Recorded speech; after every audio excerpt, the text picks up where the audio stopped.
Magandang araw po. Narito na po magiging lagay ng panahon ngayong araw ng Biyernes, February 20, 2026.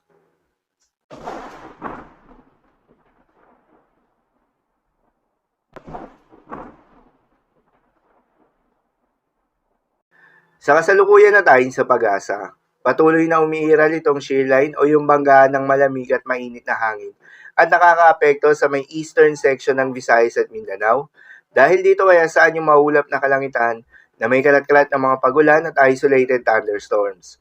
Habang northeast monsoon naman o hanging amihan ang patuloy na nakakaapekto sa malaking bahagi ng Luzon. Dahil dito kaya saan yung maulap na kalangitan na may kasamang mahihina hanggang sa katamtaman ng mga pagulan. At sa nalalabing bahagi pa nga ng ating bansa, ay asahan naman yung bahagyang maulap hanggang sa maulap na kalangitan na may kalat-kalat ng mga pagulan o thunderstorms na dulot ng easterlies o yung mainit na hangin na nanggagaling sa may silangan. Magandang balita naman dahil ayon sa pag-asa ay wala pa rin tayong binabantayan na low pressure area o bagyo sa loob o malapit sa Philippine Area of Responsibility na maaaring makaapekto sa ating bansa. Para naman sa magiging lagay ng panahon ngayong araw ng Biyernes, dahil nga sa epekto nitong shear line, asahan sa Caraga, Davao Region, Northern Mindanao, Soc-Sargent, Barm, Eastern Visayas, Sulu, Cebu at Bohol, ang maulap na kalangitan na may kalat-kalat ng mga pagulan at isolated thunderstorms. Posible ang mga pagbaha o pag-uho ng lupa due to moderate to at times heavy rains. Habang sa Cagayan Valley, Bicol Region, Apayao, Kalinga, Mountain Province, Ifugao, Aurora at Quezon, ay asahan naman yung maulap na kalangitan na may kasamang maihinang pagulan na dulot ng northeast monsoon.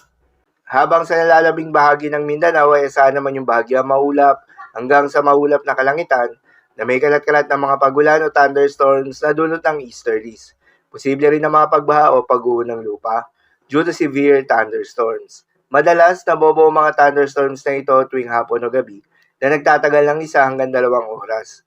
Kaya naman ingat sa mga posibleng banta ng pagbaha at pag-uho ng lupa, lalong-lalo na sa mga lugar na inuulan na noong mga nakaraang araw pa.